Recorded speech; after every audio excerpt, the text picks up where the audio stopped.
Is up, YouTube? So I'm sitting here in my chair about to do a video for you crazy fuckers out there. Why do we gotta go through this? Because we must. A video response and a half-assed Christopher Walken impression. Okay, there we go, we got it. No, it wasn't half-assed, that was actually pretty good. Anyways, there was a female by the name of Jennifer Molesky, and she published this video on March 26th, which was my 29th birthday. And,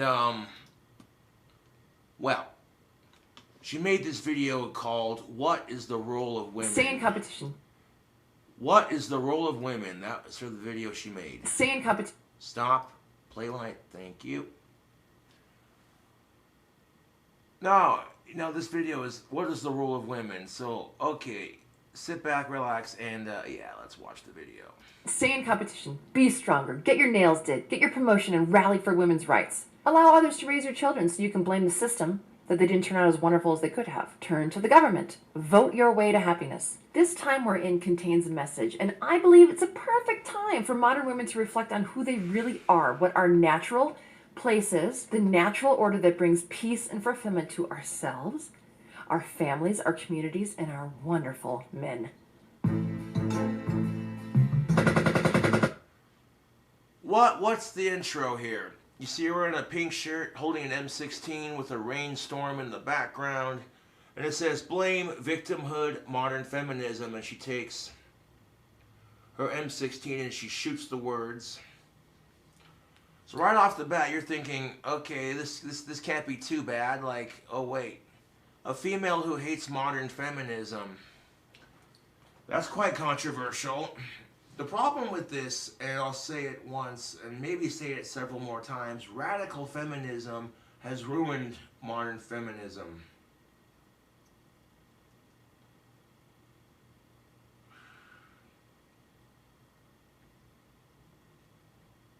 It's pretty sad.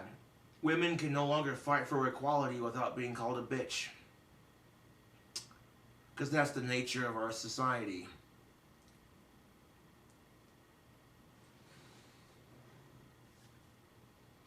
Not sure what this intro is, but man. Hello everyone, my name is Jennifer Molesky. This is my YouTube channel. I do plan on doing a commenting on comments video tomorrow, depending upon participation. So if you would like me to do that, then just use the keyword at the end of this video in your comment. And if it's a good comment and I want to, freedom here, then... Okay, so I subscribe to this chick's channel because in the effort of bringing up gender relations, subscribing to a number of people who see things differently, it makes for a good discussion. However, right off the bat, I'm like, first of all, women do not have to get their nails done to get a promotion or to fight for gender equality. That's like the least offensive thing she says in this video, by the way. But, And I will comment on your comment tomorrow in the video. But if there's not a lot of participation, then I won't do it. Okay, so that's the way it's going to go. Let's get into it. So I know that women have been purposefully infiltrated with fairy tales and classrooms that dismiss men, their innovations, their integrity, their protection, their strength, their very essence, in pursuit of the agenda for women to share or entirely assume the burden that is not naturally best fought and won by women. These fairy tales and classrooms show women winning in arenas that they don't naturally win in. They thrust women on the shoulders of superiority, of domination. The world can be on the woman's shoulders, and it's no problem. Women are so strong they can do the job of one woman and a man, or 5 men, or 10. Who needs men? You with me, ladies? Women are invincible. Well, I'm not. 2 awesome people are better than 1, is my opinion. So I don't want to spit on the notion that some individuals, women in this case, have the strength and fortitude to endure hard times, or be taken by a flatus, or that a woman cannot be a bel esprit, or survive on her own. But just because they're able doesn't mean it's best. here's the thing of it. she sits there and says she doesn't want to spit on the notion that women can't survive in tough times, but just because they're able to doesn't mean they should. Here's the thing of it. The truth of it is hard times fall on men as well. Sometimes we have no control when life decides to kick you in the arse. And the notion, and sometimes women are just forced to adapt on the spot. It's called survival of the fittest. Animals and humans will adapt to their surroundings in order to survive. And I really hate using this as an example, but let's say some dude gets his girlfriend pregnant and then decides to bounce. Then what? She's stuck raising a kid without a father, without the baby daddy. So now she adapts to her surroundings so that she can survive, so that her kid can survive. She might get help from her friends and family. She'll be on her feet working her job till about 8.5 months, hoping against all hope it doesn't pop out in the middle of one of her shifts. And who are you to speak for all women? You're just one woman. You don't know what's best for all women. Sometimes people have to adapt to survive, and that's just the truth of it. There are a lot of people who are freaking out right now. You know who's not freaking out right now?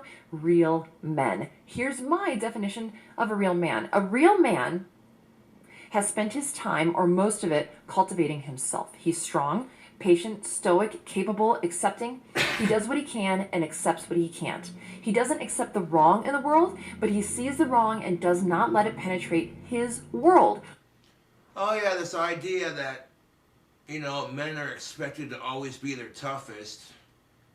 Just like that same negative pressure that tells women you always have to be your prettiest.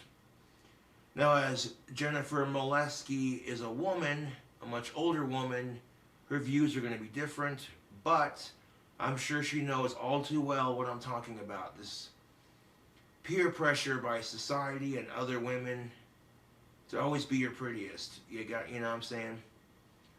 For example, if a woman's getting ready to go to the bar with her gal pals, she wants to look good, but in the back of her mind she says she doesn't want to look too hot because then her friends will think she's a slut, and then she'll sit there and go, I have nothing to wear. My point exactly. So it'll take women longer to get ready because,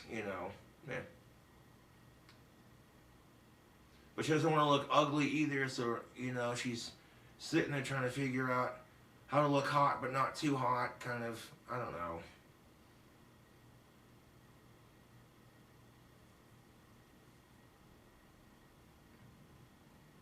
They'll be sitting there going, oh, they got nothing to wear, and look at their shower, their shave, and their makeup on, and they'll be sitting there going, oh, geez, what do I wear? Really, it's the truth. Like, women will sit there and say they have nothing to wear, and they can have a closet full of clothes. And then the best part of it is, their friends will be texting them, hey, see you at the bar in 15 minutes, right? Yeah, sure. And now they're panicking.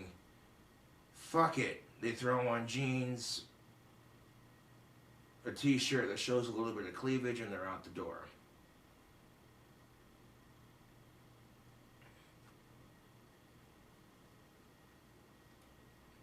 And of course, when that woman goes to the bar with her gal pals, they'll be sitting there all huggy, like, oh, hey, long time no see, right? And as soon as that woman gets up to go to the bathroom, her friends will talk shit about her, be like, she's trying to show off her boobs. Ugh, what a slut. But then as soon as she gets back from the bathroom,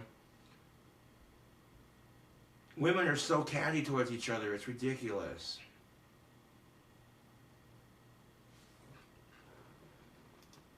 Or if he has one, his home. I'm using home in a different way. I'll get to it. Now, what constitutes world is different for each man, but for every real man, the world starts with his mind. Yeah, for everyone, not just men, but women as well. Your view of the world starts with your mind. And once the mind is firmly secured by its rightful property owner, the real man may extend his property portfolio. Bedroom, house, cabin, property, farm, personal community, etc. Every man has a personal property line, and he keeps it safe from evil. He's not a hoarder. He doesn't hold on to anything, mindset, material, relationships, anything that would be a liability rather than an asset. And he adds to his property portfolio when he feels his masculine nature desires him to take on more. He does this because he carries what he can, and his strength is ever increasing. But he doesn't burden himself with a weight that he can't handle, whether it's emotionally, physically, financially, spiritually, etc. Here's the thing of it. Women do those things too. They'll take on more if they can, and if they can't, they won't burden themselves with it. Some real men's personal property is a real woman. Woohoo! Whoa, can you believe this? Can you believe this? Jennifer Molesky, she just said some real man's personal property is a real woman. Oh ho ho, yeah. Ooh-wee. This chick is something else, man, let me tell you. I wouldn't say they're personal property, I would say they're personal people.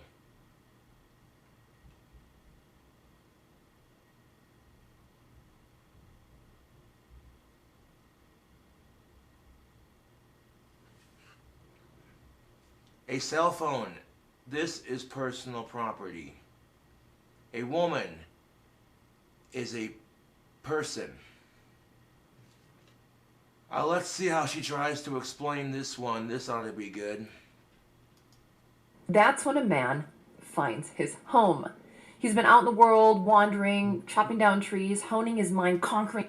Yeah, because that's what men do. We sit there, we grow up obnoxiously untrimmed beards. We sit there and chop down trees and scratch our hairy asses.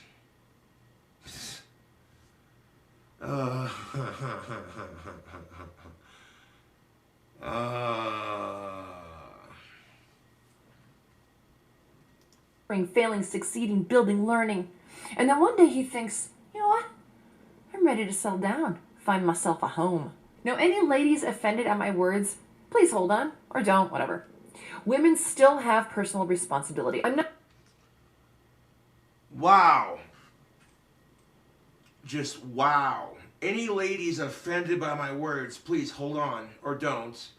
The idea that women would be the sheer notion that women would be the only ones offended by your speech.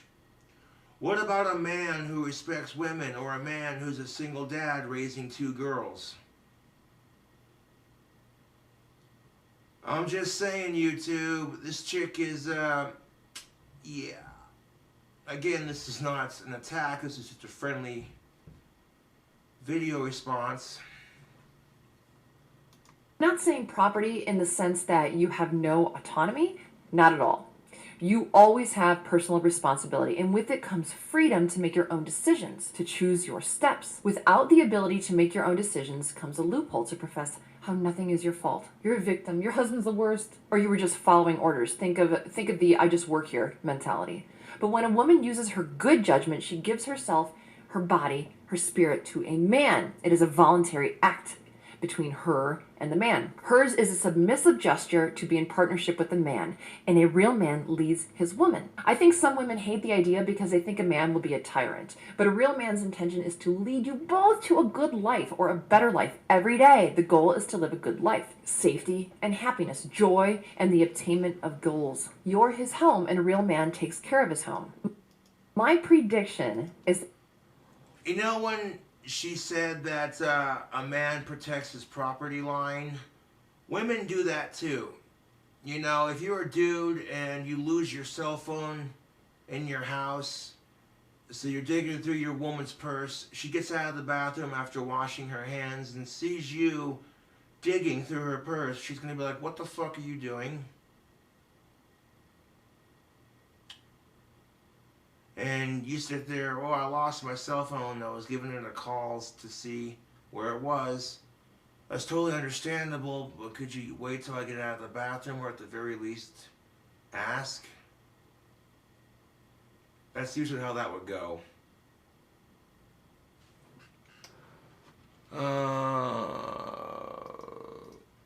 But a real man's intention is to lead you both to a good life, or a... A real man's intention is to lead you both to a good life. You know, relationships should be 50-50. You shouldn't put all the responsibilities on one person or another. You should be able to lead each other to a good and better life. A better life every day. The goal is to live a good life, safety and happiness, joy and the attainment of goals. You're his home and a real man takes care of his home. My prediction is that if there are women listening that don't like it, you're of two different sets. There's two different sets of women. First are the ones with a certain mindset, which creates the second type. The mindset guides the woman's decisions, which creates an outcome. So it's a mindset and an outcome. You're living either in one of those. The mindset I refer to is one in which the belief is held that a patriarchy is inhibiting to a woman's personal happiness. That patriarchy hurts women, not helps. That patriarchy must be eradicated. That women must show men who's boss. And it's women. It's a mindset of competition. It's pretty much dick envy. This mindset leads to the outcome. Women who have chosen to partner up with a man, not a real man, but the kind of man they had professed to want. The kind of man they sought out. The kind of man who wants a woman to dominate them. They want the woman to wear the pants. These women choose poorly and suffer the consequences. They don't respect their weak man. But keep in mind, those men are suffering too. That's where a lot of people are right now, hence this video topic. These women suffer from building their minds and life on a false reality. It's faulty construction. They learn how to build a house from a glass blower. They follow the advice and end up in a weak glass house. Life is fragile, so the shelter in your home should not be. I find it amazing how many women repel the idea of loving one man, working hard with and for one man, yet give their devotion and trust to a government. Some women choose to believe in one, tens, hundreds, or thousands of people having their back, your back, instead of believing in one man. Why? Why? Because sometimes your friends and family can see that the relationship you're in is toxic, and they don't want to see you get your heart broken, so that's why.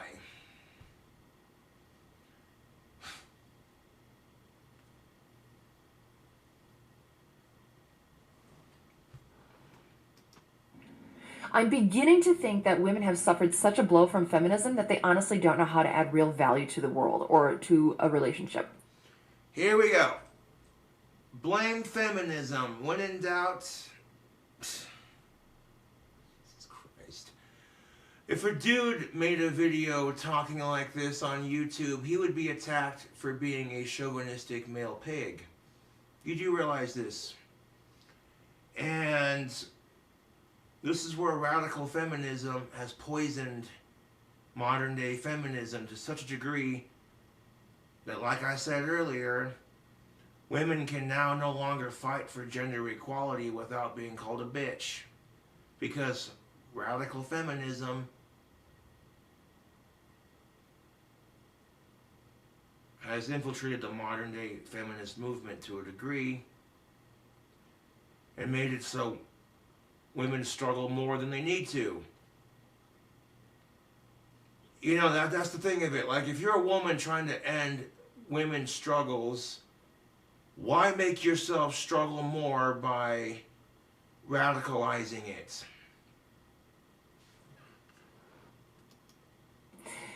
And I think my theory is exhibited all around. So my loose theory is that because women forgot or outright dismiss how they can add value to their relationships, they fear that if a real man found out who they were, he wouldn't want to have their back. The government, on the other hand, doesn't know them, not personally. So do you think that's why some women depend on government? Because in order to have support, they mustn't be truly known? Perhaps they... It's not even that. You know what I'm saying? Like, I don't know, dude. It's not even that. You know? It's the simple fact of the matter is, and this is it. This is it. The simple fact of the matter is if they don't accept you for who you are, then they're not worth your time.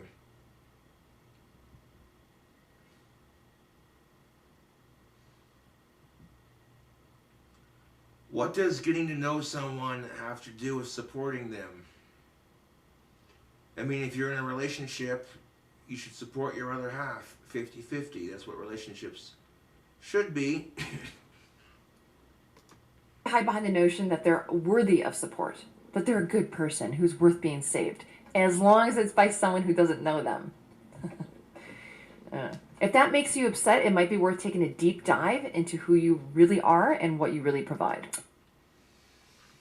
Yeah, because apparently if her offensive words and the way she says it offends you, maybe you ought to take a look at what you have to offer the dating scene. Do you hear this chick right now?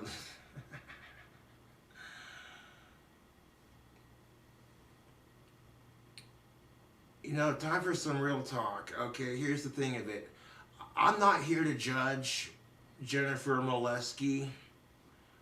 I imagine she's probably never had a decent guy in her life. Otherwise, she wouldn't be talking like this. I don't know. This idea that, yeah, there are women out there who think that they're men's property. That it's really sad, actually. I mean, there are literally two types of radical feminists. The first type, you have women who blame men for everything. They victimize themselves as a woman. And then you have the second type where they victimize themselves and they worship the ground men walk on. This Disney princess mentality, this Prince Charming is here to sweep you off your feet. Oh. Oh, but wait, I know. The government doesn't just have your back, it's the nation's back. They're looking out for everyone. Okay, fine. If that brings you comfort, fine. But the only way people really look at the world is through their own lens. You don't... Yeah, but you just got done telling women that just because they can survive hard times doesn't mean they should. And then you turn around and say, what was it? Then you turn around and you say... For everyone. Okay, fine. If that brings you comfort, fine. But the only way people really look at the world is through their own lens. You... The only way people look at the world is through their own eyes. Exactly. That being said, you know, people adapt to hard times. It's just part of survival of the fittest. Don't want to die. Yeah, I know. You don't want anyone else to die. How noble. But really, it's you you're concerned about. You live your entire life thinking about you. And let me guess, it's also the government who thinks about you, who cares about you. Because government doesn't think about themselves. They're altruistic. That's why they were voted in, right? Is to think about you. People in government aren't really known for killing and starving their own kind. Democide has only killed, like, less than Charles Manson. Wait, I might have that wrong. Well, anyway, if you want, you look up the numbers on Democide. Ladies, we've had it wrong for a long while. And not all ladies, but a lot of ladies. Women have been raised, like I said before, within classrooms that vilify men and bolsters government and women. We've seen cartoons where the woman is the smart, strong hero. We've seen action movies that give women totally fake powers over men. But they never show a woman's true superhero strength. They don't show the key to how to live and die a meaningful life. So what is our strength? You know, and truthfully told, no one can tell you how to live a meaningful life. All you can do is live it. I guess it's femininity. Let's play the worst case scenario game. Okay, let's say shit goes down, like serious shortages, fighting individuals, banding together. So feminists, or any ladies who have stated that they want total equality, for the strong independent proclaimers, do you really want an equal fight with a bad man? Do you really think that's your natural place, to fight and win? Or would it be an unfair fight, so you would want the guy to say something like, okay, well, I'll give you 10 swings before I hit you. But that wouldn't be equal, would it? For the banding together scenario, do you really think that you should be taken on in a group just because you're a woman, or you're black, or you're Hispanic, or you're tall, or you're skinny, or you're fat? Is that how equality works? No, equality works like this. It doesn't matter if you're black, white, fat, tall, skinny, Asian, male, female, trans. If you're a good person and you don't go out of your way to fuck with people, you know, then you should have rights just as much as anyone else. Doesn't matter if you're gay, straight, bi, trans, male, female, white, black, polka dot, yellow, green, orange. Do you really think you should be chosen to split wood over a more qualified man just because you're a woman? Here's one. Do you really... Well, I mean, I kind of agree with her on that. You know, there are some women who think that just because they're a woman, they're more qualified. They you know, there are some that do act like that, and yeah, so that I kind of agree with that.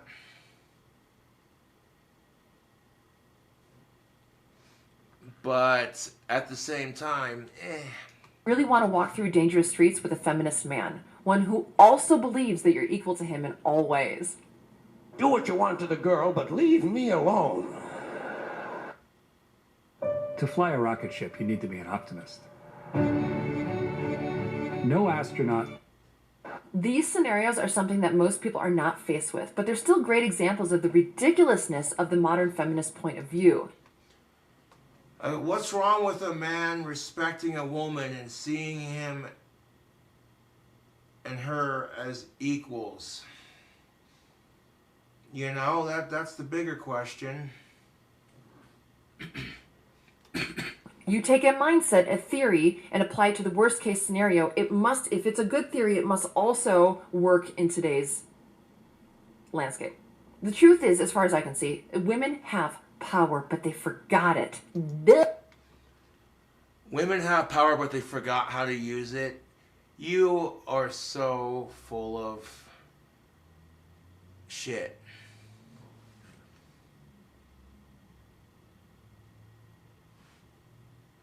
Women have not forgotten that they have power in our society. They certainly know how to fucking use it. So don't even get me started on that rant, because the video will be much, much longer than it needs to be.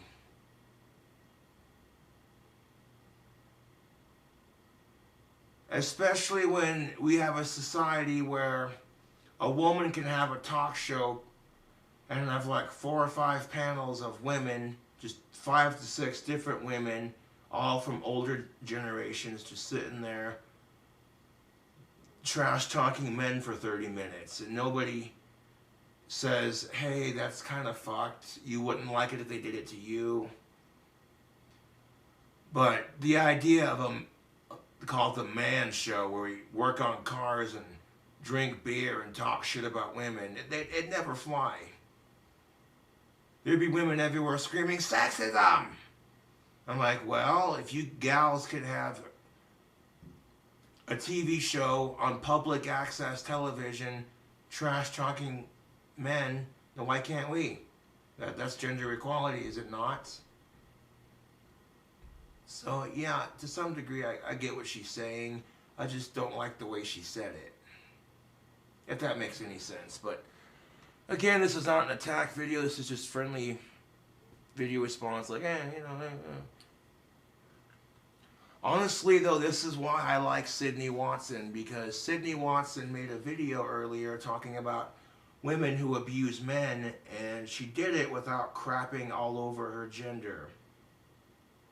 Jennifer Molesky, looking at you, sweetheart. Why you crapping all over your gender like that? They forgot. It's all the goddess groups and the women's get-togethers. They aren't really focusing on your real power. Your real power. What do you know of real power, Jennifer Molesky? Here's the thing of it. There's nothing wrong with the goddess groups so long as they're using female empowerment for the right reasons. You have women who have no confidence, they have body image issues, they've been treated like shit by men for most of their life, and they just want to give up. You take these women and surround them with other women who have gone through similar experiences, and all of a sudden they come together, they support each other, they talk it out, you know, whatever. And all of a sudden they find, hey, you know what, they're not alone, and they gain strength in numbers. The idea, and I don't know how she's going to explain this one. I really don't.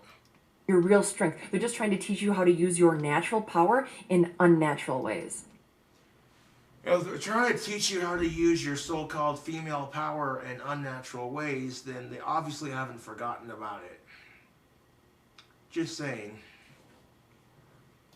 You know what I want? I want to walk through the streets with a real man who understands that I'm not his equal, I'm his home. Holy shit. This chick, okay, this chick right here, Jennifer Molesky, she wants a man who doesn't see her as his equal, but as his home. Woman, fetch me my pipe and slippers. That's horrible, I'm sorry. Oh.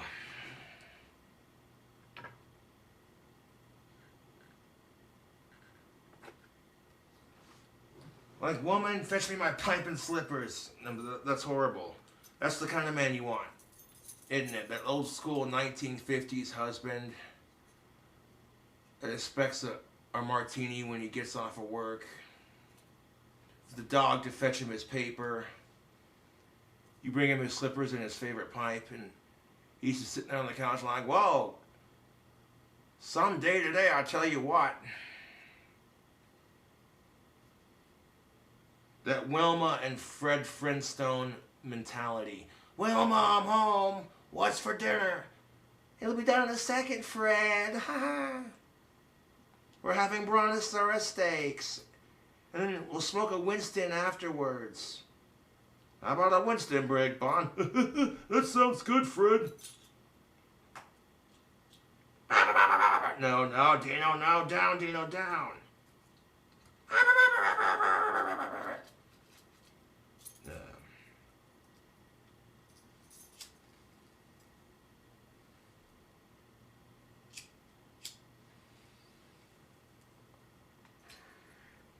Meet George Jetson, his boy Elroy, daughter Judy, Jane, his wife. I want to support a real man who can fight a bad man. And then when the time is over and his testosterone is still pumping through his veins and violence is in his eyes and it's time to bring him back home to peace, it is my job to love him. Some people say it's called fucking the war out of men. That's what Oh, here we fucking go. Here we fucking go. This idea that sex can fix everything. That, oh, hey, your man's pissed off. So suck his dick and he'll calm the fuck down. No, dude. Sometimes you're so pissed off that sex is the last thing on your mind. You just like, I want a beer. I need a cigarette. Fuck all this shit.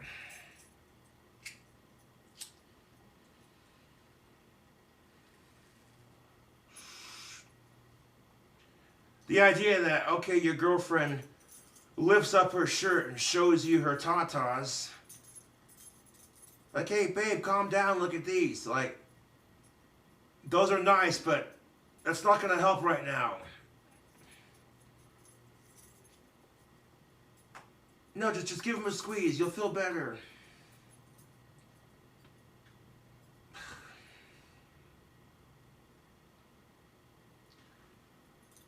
She talks about men cultivating themselves. One thing I've been doing to cultivate myself these last 2.5, almost 3 years without a girlfriend is, you know, getting better at my guitar playing, my wand business, getting more subscribers on YouTube, figuring out ways to make money. Because to me, making money is more important than getting laid. And because I haven't had a girlfriend in almost 3 years, I don't have a woman to quote-unquote fuck the war out of me, as Jennifer Molesky so politely put it. And that's another thing, too. The fact that men are associated with war, violence, and aggression, and all the things wrong with our society.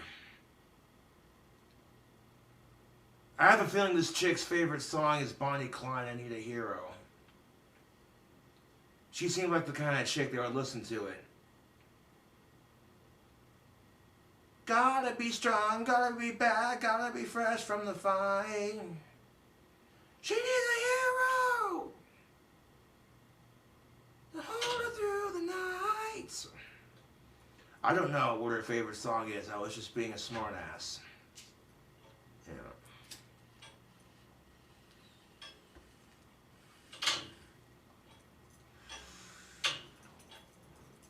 That's why porn is popular. Here's my opinion. Because men like the reward that comes with masculine acts. Men who are just masculine for themselves, who conquer only for themselves, have no one to fuck the war out of them. So they praise themselves. You know what I mean? Oh yeah, men who have no one to praise them, they like to praise themselves. Part of their whole masculine... Because they have no one to fuck the war out of them, they fuck themselves, is basically what she said. That's clever. But her way of saying it was like saying that men fuck themselves because they're egotistical, they get off on being masculine. No, they don't. Maybe they haven't had a girlfriend in a long ass time, so they're making the best of it, if you know what I mean. Wink wink, hint hint. Females on Chatterbait.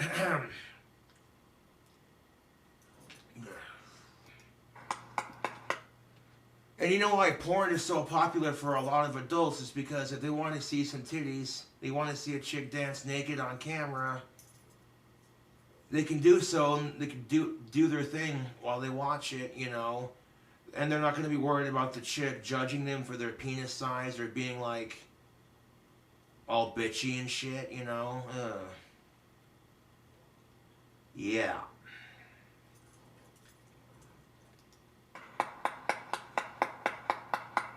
Or hire someone to do it. It's logical. I get it. Like, woo, I did a good job. I chopped some wood. This idea that all men do is chop wood and build cabins and grunt and scratch their hairy asses. You gotta love the gender washing this chick is displaying in this video. It's just adorable. Like, yay, good job. I chopped some wood. Now I'm gonna jack off and drink some Jack Daniels. Okay,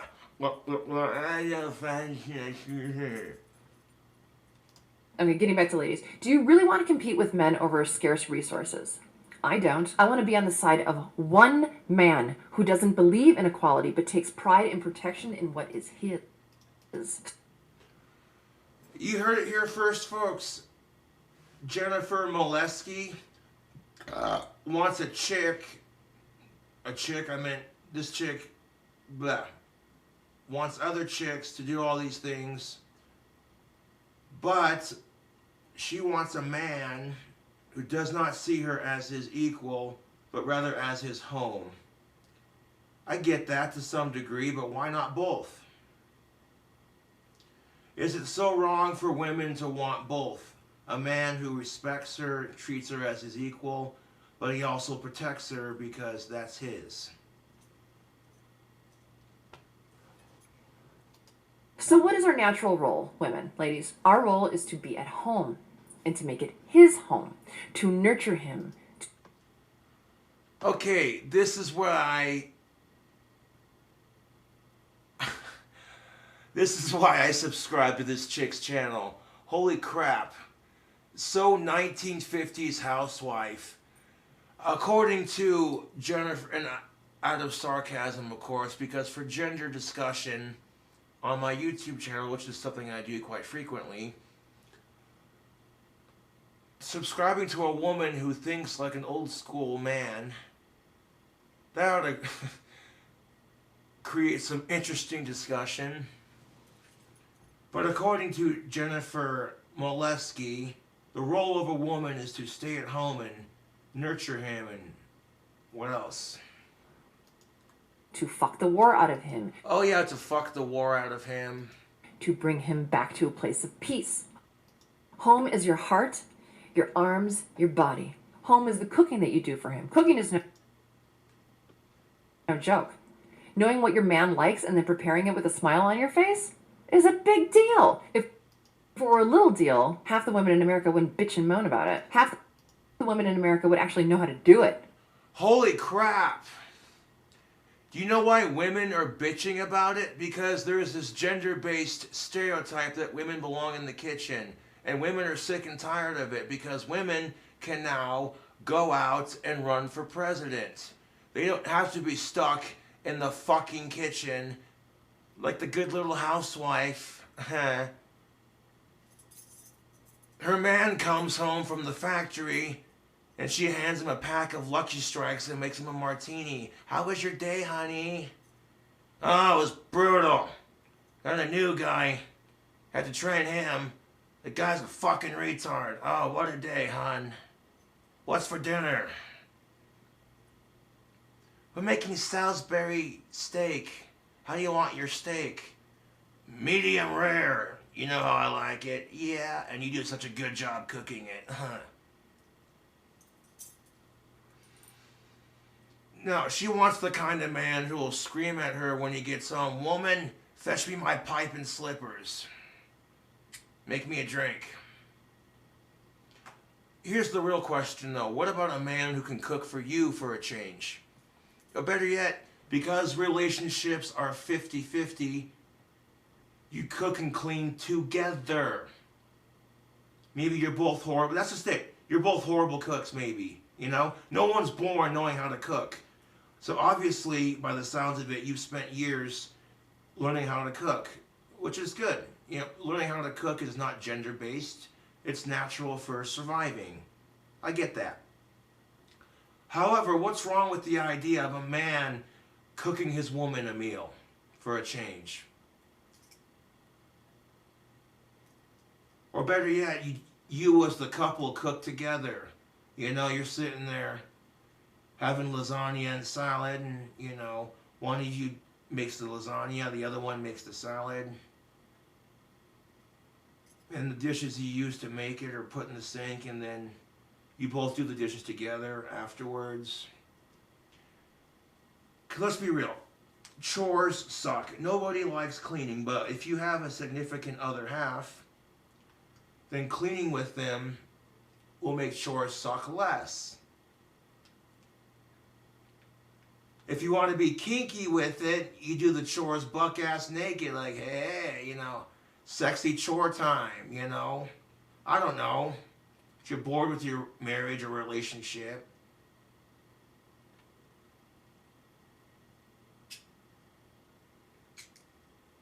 To be sitting there, you know, I don't know. As you did say in this video, she literally said in this video that she believes two people are better than one. That being said, why not have you both cook the meal? You both take the time to make it, to clean up, to eat it. And you know, nobody's born knowing how to cook. Women are pissed off because that's the fucking stereotypical crap they've been having to fight for the last 100 years. Or so, give or take.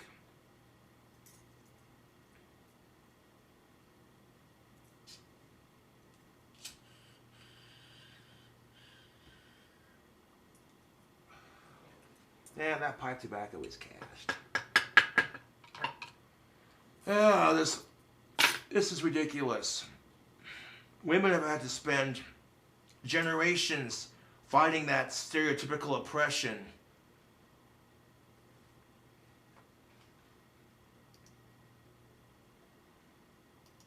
I mean, that's how lost we are. Some women are so lost in narcissism and competition that they don't even know how to cook. Oh my God. Is she serious? She compared women being lost in our society being narcissistic, and that's why they don't know how to cook. No, it's not because they're narcissistic or because they're lost. Nobody's born knowing how to cook. No offense, Jennifer Molesky, but not everyone, like I said, is born knowing how to cook. This is something you have to learn. And here's the thing of it. It's not a level of narcissism. It's a level of 50-50. Okay? So if he doesn't cook for her, why should she have to cook for him? They just cook for each other or cook for themselves. You know? cook for each other or cook for themselves. Yeah. Yeah. Home is the solace he feels in a real woman's company. Home is the way he feels in your presence because there's no posturing, no competing, no orders. Home is the words of consolation and support he hears from your lips, the lips of the woman he's chosen who has chosen him. A real woman's role is to keep things clean. The house, the children, the communication, the intentions. Your role is to keep your... Oh my God. And now she adds it. She's like, she literally has said it towards the end of her video here. Let's see, it's 11 minutes and 25 seconds in. And there's about three and a half minutes left. 4 minutes or so.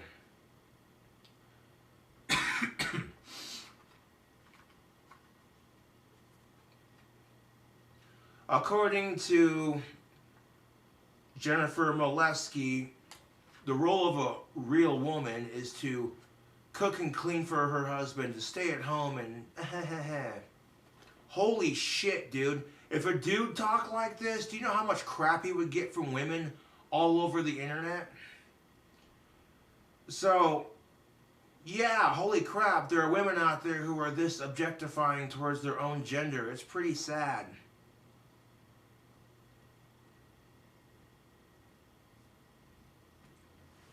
You know, Jennifer Molesky, if she found a man who respected her, treated her as his equal, but then also cooked for her, and it was as good as her cooking, I bet you she wouldn't know what to do. She'd be like, wait, members of the opposite sex like this exist? Holy shit! Children safe and likable and jolly and... According to Jennifer Molesky, the job of the modern woman is to keep their children likable. Newsflash, that's kind of hard to do because children are brats. Oh. Hashtag single life.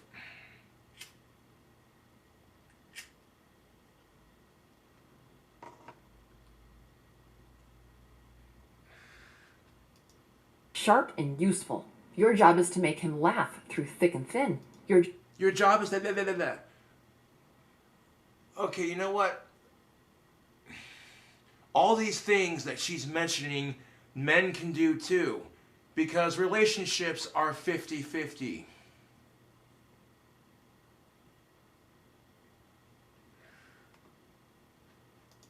Your job is to rub his shoulders after he's tilled the garden or felled a tree or had a hard day at the office. Oh, your man had a hard day at the office, and it's your job as a woman to rub his shoulders when he's tired. What about you when you're having your fucking period, you're bloated, and you feel disgusting, and you're having a heavy flow, and every chick you run into sucks? Where's your man to massage your feet and your shoulders, eh? Maybe when you've had like a long day of cleaning your house because you're like this modern woman, I'm being sarcastic, and these are not my words. These are the words of a female. Like, I'm kind of shocked that there are women out there who think like this. It's kind of sad. You know? Like, oh, she's been on her feet all day. Her feet are killing her. How about giving her a foot massage every now and then?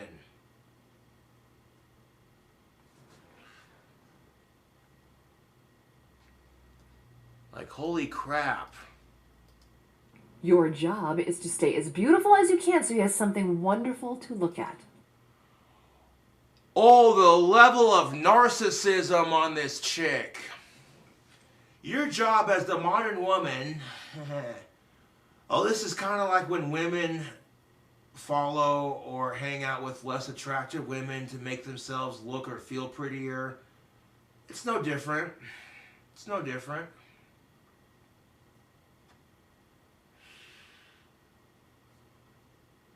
According to Jennifer Molesky, your job as a modern woman is to look your prettiest so your man has something pretty to look at. Holy fuck, do you believe this chick? Honestly, I think a lot of women would agree with me, but they're tired of the pressure of always having to be your prettiest. Because there's times when women are not going to be their prettiest. They wake up first thing in the morning, they got eye boogers in their eyes, their hair is a fucking mess. They're sitting there going,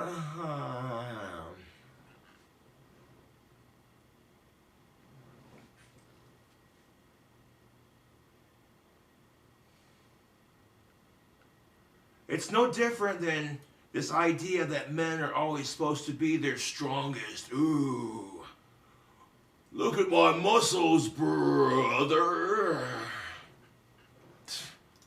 The job of a real woman is to be the someone that he can look at with genuine fondness and think, she's mine.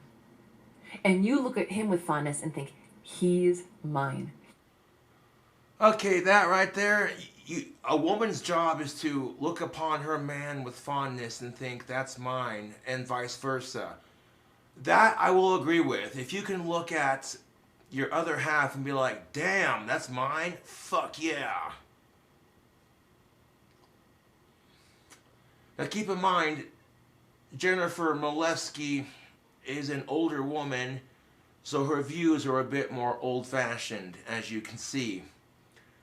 Could have fooled me. I thought she was in her early 30s, to be honest, but honestly, I don't give a shit what her age is, because a man never asks a woman her age. It's impolite. And I'm not here to judge this woman because I don't know the kind of experiences she's been through.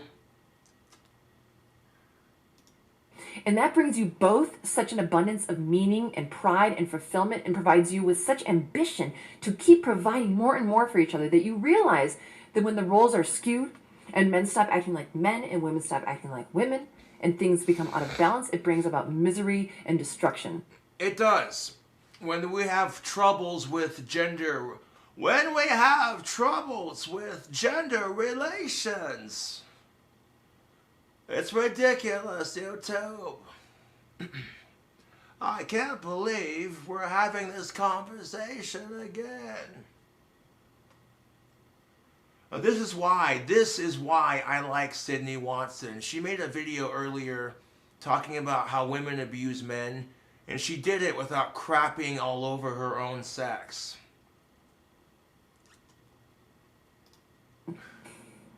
Ladies, we're not meant to leave our homes. We're meant to be the home.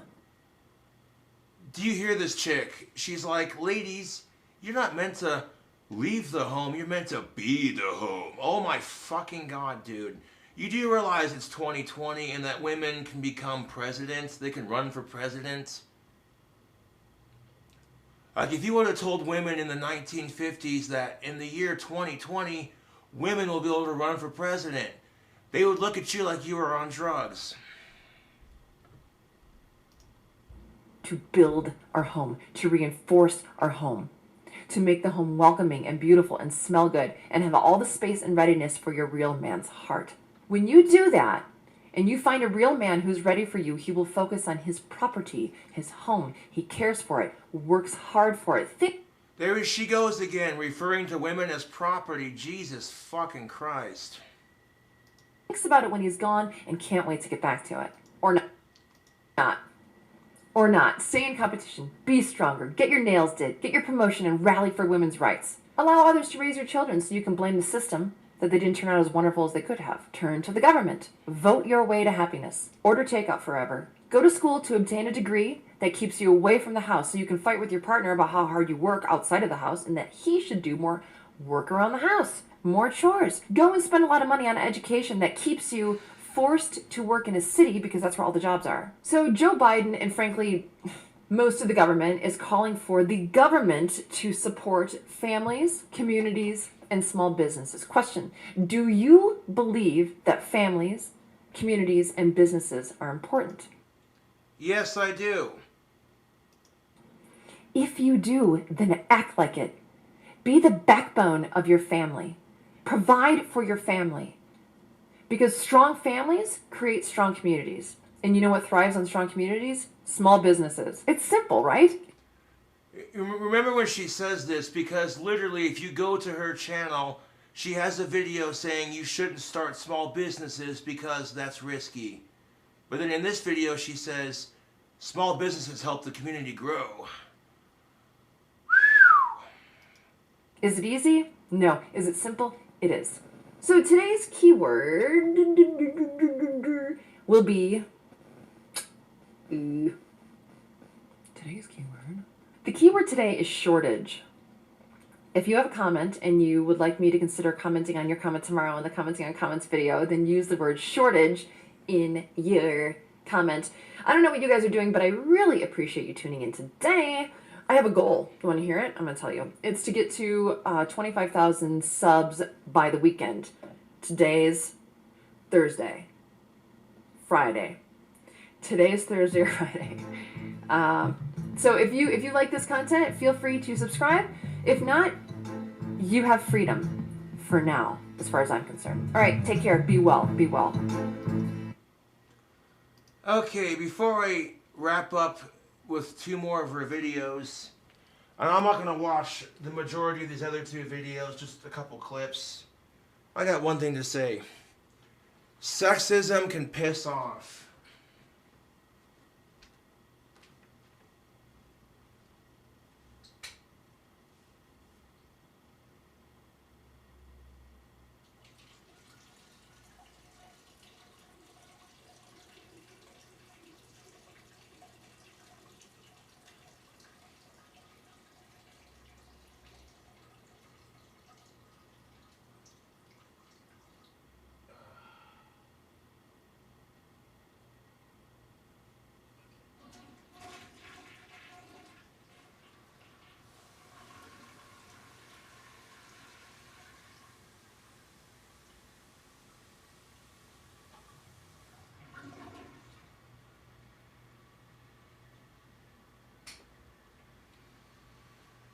Sadly, YouTube, I wish I was making this up, but I'm not. Jennifer Molesky really thinks like this, and it's like, yikes, dude.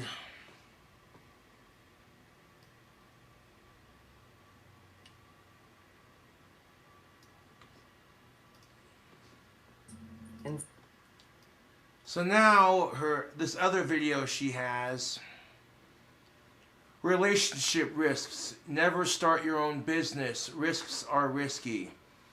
This whole video is like 26 minutes long, and I don't feel like watching the whole thing, but we'll watch a little bit of it.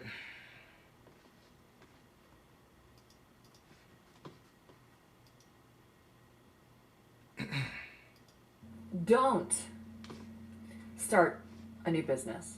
Or convert everyone to atheism. Or what are we doing? Yes, Jennifer Molesky, what are you doing? And what is that intro? That is just the weirdest intro. Hello everyone, my name is Jennifer Molesky. This is my YouTube channel. Today I'd like to talk about, well, maybe what we get from other people. Listen, I have a lot of things to say. Like, I wish I could tell you exactly what you're in store for. I might do a commenting on comments, I might not. There will be a poll at the end of this video that will either say, hey, viewer, do you think I should not do a commenting on comments tomorrow? Do you think I should do one tomorrow? Do you think I should go live for a Q&A tomorrow? All right, let's do it. So there's only so many ways to discuss life, because there's only so many ways to live it and see it. There's a lot of overlap within systems and movements, functions and desires, actions and reactions. This thinking, or this knowledge, has led me to see an overwhelming overlap with entrepreneurship and relationships, and support groups and religion. I think I have a point with all this. Some businesses have more regulation than other businesses. Okay, let me just say this real quick. Relationships are work. Okay, it takes work from both halves to establish a solid relationship. Okay? Marriage is the promotion, the job. Dating is the work you put towards that goal if that is your goal. You know, think of dating like the application process, if you will. Why should that person date you when they have 10 to 20 other people more qualified? But after you said in the last video that I watched how small businesses are important for communities, they help an economy, and now you're saying not to start your own small business. Sometimes the capital needed to start a business that you actually really want or you're really interested in is tremendous. Difficult. The entry fee, if you will, is grand. And sometimes an entrepreneur is so antsy to begin that they'll start wherever they can afford it. That's fine. Get your foot in the door, assess, move on, but know that your competition is higher and the market is flooded. I get that. As somebody who has their own business, I get that 100%. There are a lot of wand makers on Etsy. I'm not the only one. However, when I see the work and the craftsmanship of other people's wands, internally I'm like, I gotta step up my wand creating. Otherwise, this ain't gonna, you know what I'm saying? You keep occasionally doing fancier and different styles. It keeps things interesting.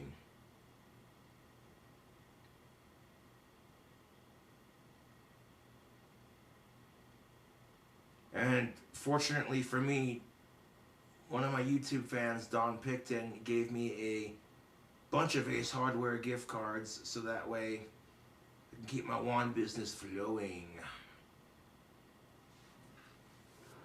Appreciate that, Don. Thanks, man. I mean, anything that has a low entry to barrier is going to probably be flooded. So sometimes a business you... Yeah, and Etsy is flooded with different wand sellers. You know, and some of them wands are not.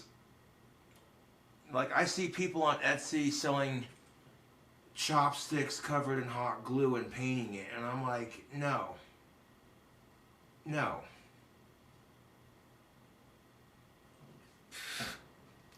you want to start has a customer base that is broke.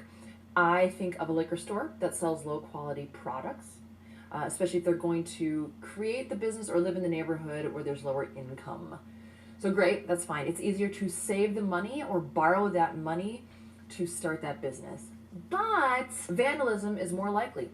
Robbery is more likely. And Oh yeah, that stereotype. Oh, your liquor store is in a bad neighborhood, so it's likely to be vandalized. Yeah, gotta love the stereotypes. customer base couldn't give you a high ticket sale even if they wanted to, and often they don't even want to. You're looking in that business at quantity over quality, but it's easier to start that business in that neighborhood. Some people, on the other hand, open a high-end liquor store, but it takes more money to do that, much more. If you're going to stock Veuve Clicquot and Camus and Chateau d'Yquem and all the first gross of France, you need far more capital. And you have to have a place to put your storefront where people that have that money are interested and that are interested in your product have access to you. A place that is in their comfort zone. You need a way to grab their attention, and location very much matters. Rent is higher. That's one of the barriers to entry. Your high-end liquor store won't do well in the neighborhood where the 2 buck chuck and PBR sales make up the bulk of the sales. No, there are perks to paying higher rent in a well-established neighborhood. When you start that high-end liquor store and place it in an established, well-to-do neighborhood, you're less likely to get robbed. You face less chance of vandalism. Yeah, the idea that if you live in a fancy or nicer neighborhood, you're not going to get vandalized or robbed. It just, ugh, dude, stereotypes are a bitch. Stereotypes are a bitch. But if you do get robbed or vandalized, it can hurt more. That broken window of your business can't wait like it could in the crappy neighborhood. The broken window in the bad area of town can wait to be repaired because everything in the neighborhood is broken. It's damaged. It's a way of life.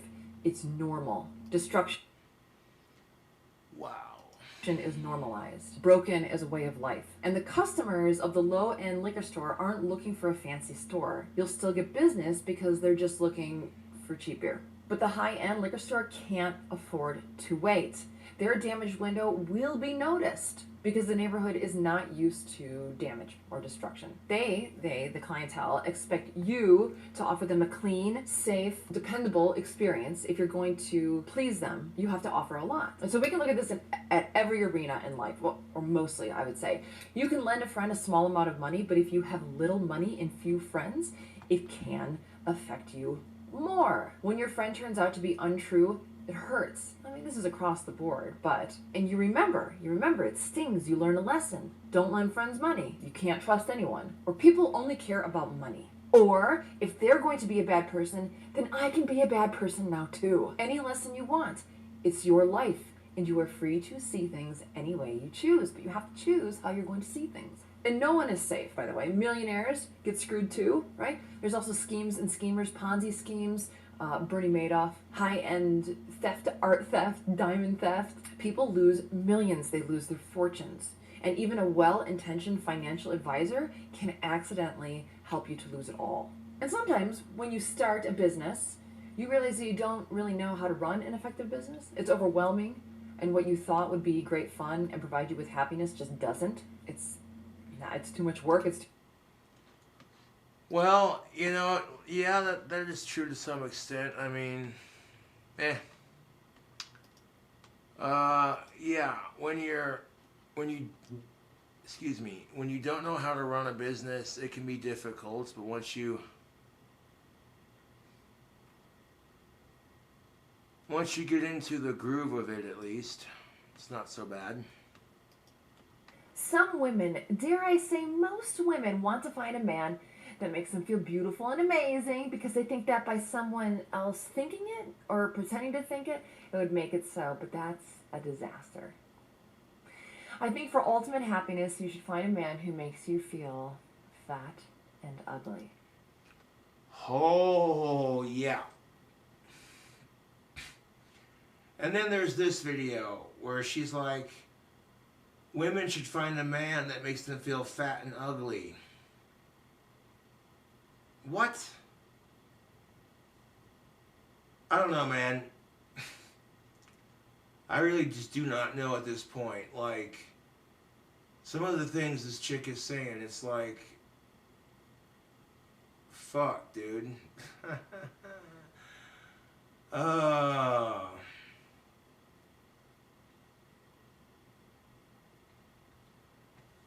But let me ask you, ladies, would you want a man to make you feel ugly and fat? No, you wouldn't. What's wrong with a man making you feel attractive? If you're a lady. If you're a woman and you have a man that makes you feel attractive, oh, but here's the best part of it. Women are allowed to check out men, make the most obnoxious comments about our butts or our biceps, right? But if men check out women and make the most obnoxious comments about their boobs or their ass, we get called pigs. Gotta love that double standard. And the only reason that double standard exists is because of how the gender makeup works. Because women are the ones having something shoved inside of them, they get to be the ones that get to check out the opposite sex. Kind of an unfair but fair double standard, but there you go.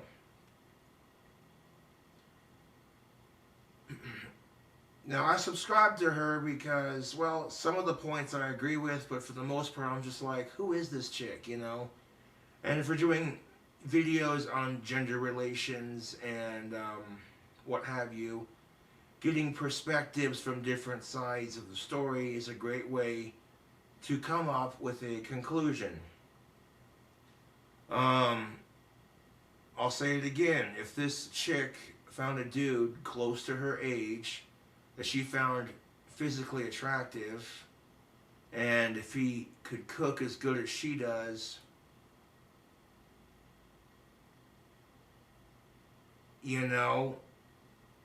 and actually volunteered to cook the meal with her and they both did it together, I think her whole attitude would change. She wouldn't know what to think at first. She'd be like, this doesn't feel natural. I'm supposed to cook for you. You're not supposed to cook for me. And he looks at her and says, honey, that's old school and sexist. Watch this. Or maybe he's like, you know what? I'll cook you dinner at my place sometime. And you'll see for yourself, kind of thing. She tries his cooking and oh my God, he cooks just as good as she does.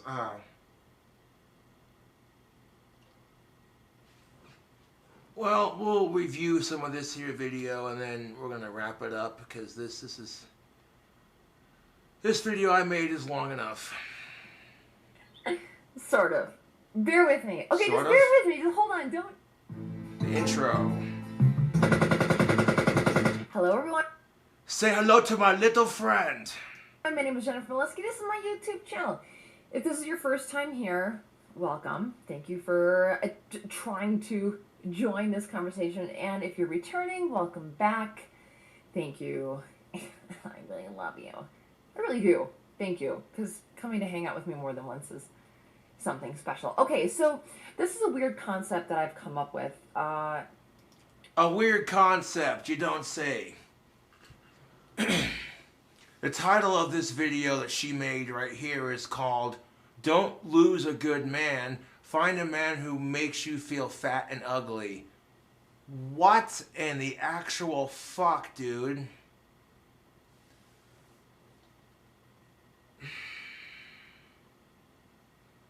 You know, and that's just it. A lot of this stems down to, again, women are put underneath this higher standard when it comes to beauty.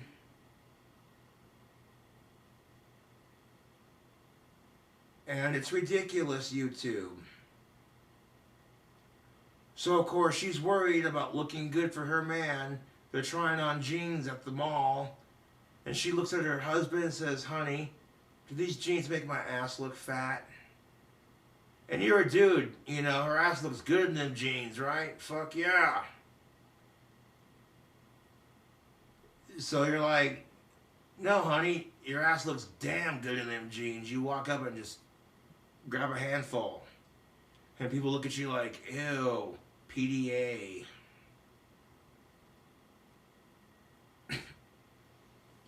Here's the thing of it.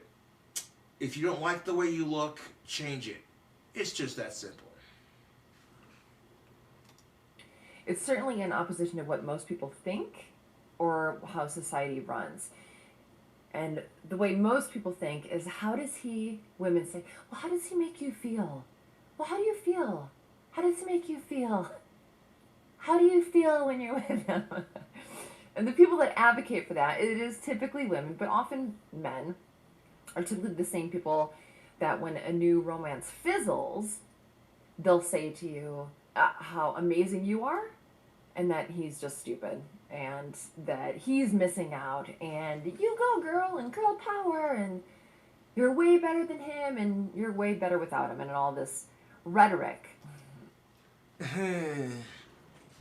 Rhetoric, you say. Rhetoric. The same rhetoric that men do when they lose their girlfriend. When a romance fizzles out and people break up, both men and women will talk to their friends to make themselves feel better about it.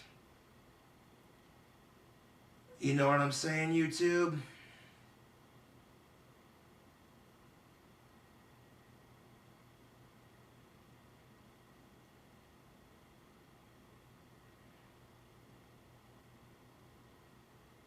Believe me, when you watch your friends get their hearts broken and they're sitting there, why can't I find someone decent to date?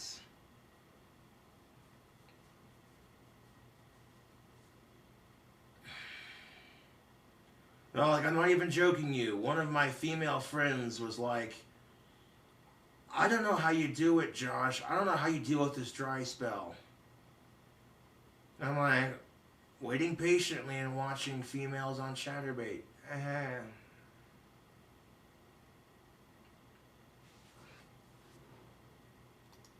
But this is entirely wrong.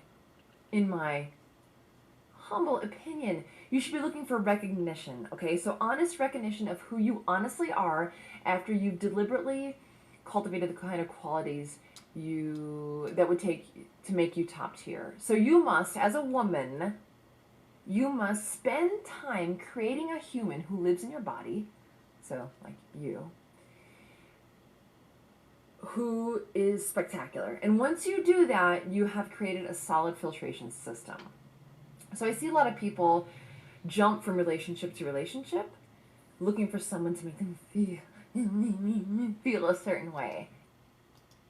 Nope, wrong. A bad move. Time not well spent. People, I think currently, are addicted to new, to the search, to the thrill of conquering, the short-lived lust, and the fleeting fulfillment that a new connection brings, okay? But that behavior doesn't foster self-improvement, let alone a healthy relationship. Okay, so I'm going to take you back to a story that I have from a long time ago, because you all know I'm old, right? So this was a long time ago. I knew a woman that I worked with, so we were in our 20s. Let's say she was 24 to 26 years old. And she dated a lot of men, but no man could ever make her happy. They always fell short. She always wanted more. So I don't take for granted that human connection is a tricky thing. It's not just that a nice guy plus a nice girl equals a happy relationship, okay? But the relationships that she was seeking were primarily about pleasing her. Okay, so it's not a relationship, it was about her. So I said to her one day, Jackie, let's say her name is Jackie. Okay, so the story she's telling, she basically says that her, one of her friends was trying to find a relationship for a man to please her. What's wrong with that? What's wrong with her, you know what I'm saying? Especially when you're turning around saying it's her job to please him. What the fuck? This chick is so contradicting. I don't know, dude. You're never going to find a guy with more than two hands.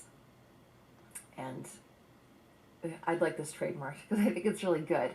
So what I meant by that is I said you're looking for a guy who, no, you're looking for an auditorium. Woo! Woo! No matter what she did, she wanted cheers, cheers, cheers. But no matter the man, they can only give you one clap. One. So no man on the planet can feed the type of ego that this woman had that needed the stroking, right? So in my opinion, again, this is an opinion piece, and I talk about this a lot, which is about self-responsibility. Until you have the self-esteem needed to support yourself, really, you'll never be happy with any man. And the ones you choose typically will be shit because your filtration system is so bad. Okay, so the problem, the way I see it, is that most people, no, there are waves of people like this. More and more people are looking for an auditorium of attention rather than the joy of one excellent partner. So remember the old Groucho Marx quote that was, I'd never be a member of any club who would have me as a member? Okay, so I use that quote a lot. I really like it. And I think it has to do with if you have no love or little love or you feel poorly about yourself, you're never ever going to believe that you can actually be loved by anyone who's worth anything. So with that, two things happen. You either choose poorly, right? So you choose a low quality man who perpetuates your beliefs about yourself, or you find a really great man and then you sabotage the relationship to prove that you're right. So this goes back to the 6 pillars of self-esteem. Like whatever you think you are, you will produce in your life so you can be right, because people fucking hate being wrong. So more and more, I think, more and more people are becoming like this. I think it's empty, and it's staying empty. Empty of love, of genuine self-esteem, real abundance, honest happiness, clear skill sets. And the stats are pretty clear that happiness levels are going down, even though we live in this culture where it's like, do whatever makes you happy, that kind of narcissistic mentality, but it's not working. And I think less and less people are looking for or lusting for the actual knowledge that it takes to become really happy. Okay, Okay. So I think people now are also, they're empty, but they're also spoiled. So spoiled of what they could be.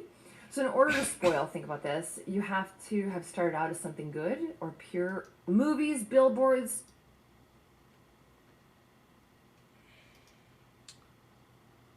Okay, so here's the thing of it. The idea of do what you want if it makes you happy, that somehow makes you a narcissist. I guess it depends on what makes you happy.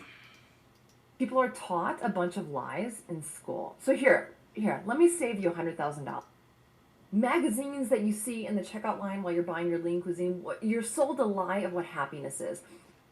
This is where I actually agree with her 100%. When you're in the checkout store or at the grocery aisle, you know what I'm saying, YouTube? When you're at the checkout store or the grocery aisle, you're fed a lie of what happiness is. You're told, buy this dress, it's in season, or buy this, buy that, you know. TV advertisements, billboards, etc. We're sold a lie of what happiness is. I get that. I agree with that. It's pettiness, it's beauty, and that's fine, but it's skin deep and shallow. There's vapid arguments, and again, what I call global compassion, self-acceptance, no matter what kind of person you are. Now, this is rich because you have the woman who just referred to women as personal property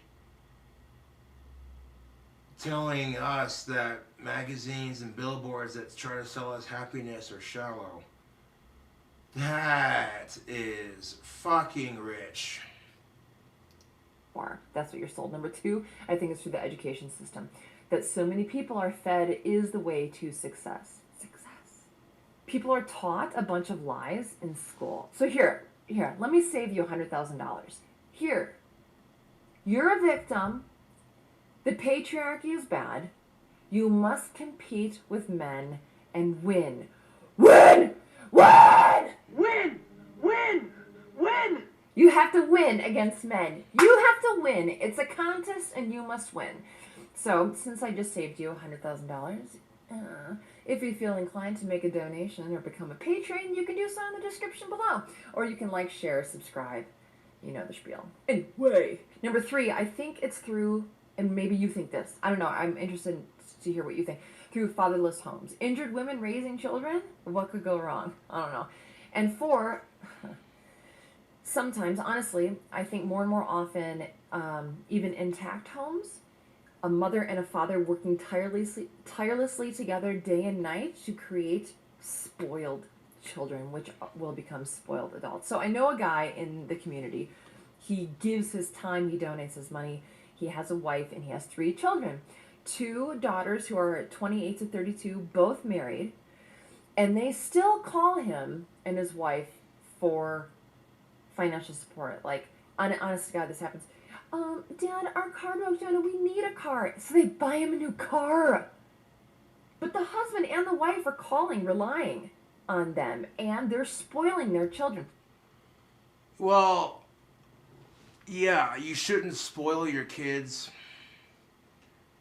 You know, a big difference between spoiling them and helping them. Their car breaks down, so you tow it and get it fixed, which costs several $1,000s less than a new car, versus buying them a new one. Their son is about 27 years old, and he can't find a profession that he really likes. So they pay for him to go to school.